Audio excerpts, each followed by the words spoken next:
আসসালামু আলাইকুম রহমতুল্লাহ বরাকাত। পশ্চিমবাংলার নির্বাচনী ফলাফল আমাদের সকলকে অবাক করেছে। এমনকি যারা কংগ্রেসের ভোটার, যে তৃণমূল কংগ্রেসের ভোটার বিজেপিকে ভোট দিয়েছে, তারা পর্যন্ত অবাক হয়েছে এই নির্বাচনী ফলাফলে। যদিও এখন পর্যন্ত কিন্তু মমতা ব্যানার্জি এই ফলাফল মেনে নেয়নি। তিনি মেনে নেক আর না নেক, একটা কথা কিন্তু অবশ্যই মানতে হবে, সেটা হলো তৃণমূল কংগ্রেসের ভোট ব্যাংক এবার কিন্তু পুরোপুরি ভেঙে গেছে। যারা তৃণমূল কংগ্রেসকে এত বছর ক্ষমতার মসনদে রেখেছেন, মমতা ব্যানার্জিকে মুখ্যমন্ত্রী হিসাবে গ্রহণ করেছিলেন, তারাই এবার ওনার কাছ থেকে মুখ ফিরিয়ে নিয়েছেন। এটার অনেক কারণ রয়েছে, যেমন যেমন কংগ্রেস নেতা, তৃণমূল কংগ্রেস নেতাদের সীমাহীন দুর্নীতি, মমতা ব্যানার্জির বেফাস কথাবার্তা, রাজ্যের মুখ্যমন্ত্রী হওয়ার পরও রাজ্যকে অবহেলা করা, এমন অনেক কারণ আছে। তার পিছনে কয়েকটি আলোচনা করা যাক। ছোট একটা উদাহরণ ধরেন। আপনি একটা এলাকার মেম্বার, ছোট একটা এলাকার নেতা, আপনি ছোট এলাকার মেম্বার। আপনি যদি এখানে বসে আপনি চিন্তা করেন কিভাবে আমি সংসদ সদস্য হব, বা সংসদ সদস্য হিসাবে কিভাবে ওইখানে এগিয়ে যাওয়া যায় বা গরমিল করা যায়, তাহলে অবশ্যই তো আপনি আপনার নিজ ছোট যে এলাকার আপনি নেতা, সেখানে আপনি উন্নয়ন করতে পারবেন না, মনোযোগ দিতে পারবেন না। মমতা ব্যানার্জির ক্ষেত্রে এটা হয়েছে। সে জাতীয় রাজনীতিতে অনেক বেশি প্রভাব ফেলানোর চেষ্টা করেছে, যেহেতু সে দীর্ঘ সময় ধরে ক্ষমতায়। সে চিন্তা করেছে যে এখান থেকে আমাকে কেউ সরাতে পারবো না, জনগণ তো আমার পক্ষে আছে।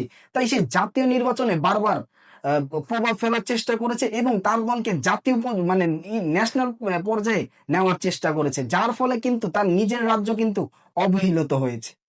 এই নিজ রাজ্য অবহেলিত হওয়ার কারণে কিন্তু তার ভোটাররা তার কাছ থেকে মুখ ফিরিয়ে নিয়েছে। মমতা ব্যানার্জি তৃণমূল কংগ্রেসের হারের পিছনে অন্যতম বা প্রধান একটি কারণ বলা যায় যে তার দলের বড় বড় নেতা, মন্ত্রী, এমপিদের সীমাহীন দুর্নীতি।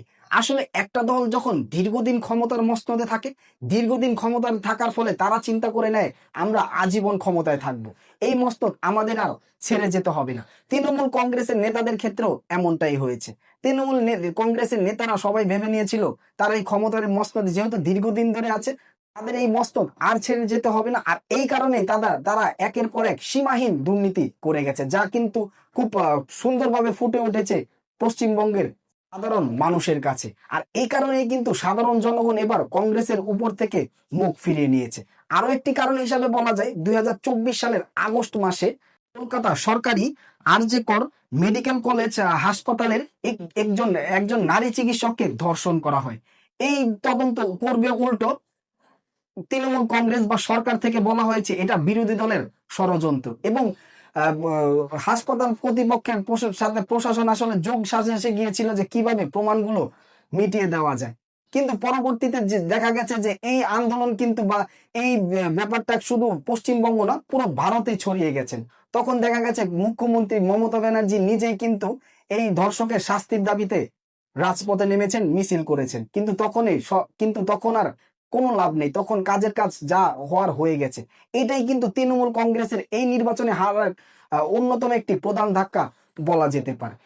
আরো একটি কারণ বলা যেতে পারে, মমতা ব্যানার্জির খুব ঘনিষ্ঠ তৃণমূল কংগ্রেসের খুব প্রভাবশালী নেতা, সাবেক শিক্ষামন্ত্রী পার্থ চট্টোপাধ্যায়ের বাসা থেকে কোটি কোটি টাকা উদ্ধার করা হয়। এইগুলোকে এই দৃশ্য কিন্তু পশ্চিমবঙ্গের সব মানুষই দেখেছে। বিভিন্ন সামাজিক যোগাযোগ মাধ্যমের দ্বারা তারা জেনেছে। এই জিনিসটা কিন্তু তৃণমূল কংগ্রেসকে আরো ব্যাকফুটে ফেলে দিয়েছে। তবে আরো একটি কথা বলতে হয়, বিরোধী দল বিজেপি, তারা কিন্তু এই যে তৃণমূল কংগ্রেস সরকারের যে ব্যর্থতা, মমতা ব্যানার্জির যে ব্যর্থতা, সেগুলো কিন্তু খুব সুন্দরভাবে জনগণের সামনে ফুটিয়ে তুলেছে। এক্ষেত্রে বলা যায় যে বিরোধী দল হিসেবে বিজেপি এখানে মানে খুব ভালো রাজনৈতিক চাল চেলেছে, যেটা তারা সকল মানুষের কাছে পৌঁছাতে পেরেছে। এর কারণেই কিন্তু এবারে নির্বাচনের ফলাফলটা এরকমটা হয়েছে। আরো একটা কথা বলা যায় যে যেহেতু দীর্ঘদিন ধরে মমতা ব্যানার্জি ক্ষমতার মসনদে ছিল, পশ্চিমবঙ্গের মুখ্যমন্ত্রী, তিনি কিন্তু অনেক ক্ষেত্রে বেফাস কথাবার্তা বলে ফেলতেন, অনেক সাংবাদিককেও বেফাস কথাবার্তা বলতেন। অনেক ক্ষেত্রে দেখা যায় ছোট ছোট কারণে পুলিশদের সাথে তিনি রাগান্বিত ভাবে কথা বলতেন, সার্জেন্ট পুলিশদেরকেও ধমকাতেন। কিন্তু অথচ বড় বড় দুর্নীতিবাজ তার আশেপাশে ঘুরছেন, তার সাথে সাথে ঘুরছেন, তিনি নিজে তাদেরকে নিয়ে ঘুরছেন, তার সব ব্যাপারে তিনি জেনেও চুপ থাকতেন। এইগুলো আসলে মিডিয়ার মাধ্যমে দেখা যায় অনেক। এখন আপনি বলতে পারেন যে আপনি কিভাবে জানেন যে মমতা ব্যানার্জি জানতেন? বাংলার সব জনগণ জানছে কে দুর্নীতিবাজ, কে কি করছে না করছে। আপনার কি মনে হয় তিনি দেশের সেই রাজ্যের মুখ্যমন্ত্রী, তিনি এই ঘটনা জানেন না? অবশ্যই জানতেন। না জেনে উপায় কি? কিন্তু ওই যে বললাম, তিনি তো কনফিডেন্স ছিলেন যে আমার তো ভোট ব্যাংক আছে, তারা আমাকে বারবার ক্ষমতায় নিয়ে আসবেন। তাই নিজের রাজ্যেতে সে জাতীয় পর্যায়ে রাজনীতিটাকে বেশি প্রাধান্য দিয়ে ফেলেছিলেন।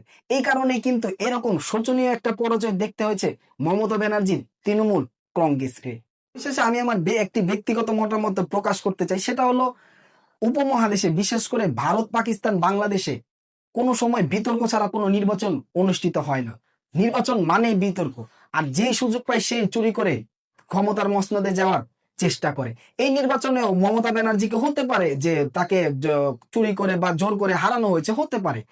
কিন্তু একটা জিনিস ওই যে প্রথমেই বললাম যে হতে পারে, কিন্তু মমতা ব্যানার্জি যে ভোট ব্যাংক ছিল, মমতা ব্যানার্জির সেই ভোট ব্যাংক কিন্তু মমতা ব্যানার্জির কাছ থেকে মুখ ফিরিয়ে নিয়েছে। আসলে আরো একটি কথা হলো, রাজনীতিতে শেষ বলতে কোনো কথা নেই। যদি আবার যখন নির্বাচন হবে, যদি বাংলার জনগণ চায়, বাংলার জনগণ যদি তাকে ভোট দেয় এবং নির্বাচন যদি সুষ্ঠু হয়, শুধু ভোট দিলে হবে না, যদি নির্বাচন সুষ্ঠু হয়, হয়তোবা তৃণমূল কংগ্রেস আবারও পশ্চিমবঙ্গের ক্ষমতার মস্তদে আসতে পারে।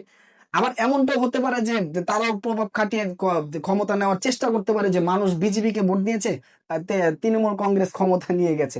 এমনটা হতে পারে না? সুযোগ পেলে আসলে কেউ ছাড়ে না, সুযোগ পেলে সবাই ক্ষমতার মস্তদে যাওয়ার চেষ্টা করে। আজকের ভিডিও এই পর্যন্তই। আল্লাহ যদি আমাকে হায়াতে বাঁচিয়ে রাখে, ইনশাল্লাহ আবারও দেখা হবে, কথা হবে। আসসালামু আলাইকুম ওয়া রাহমাতুল্লাহি ওয়া বারাকাতুহু।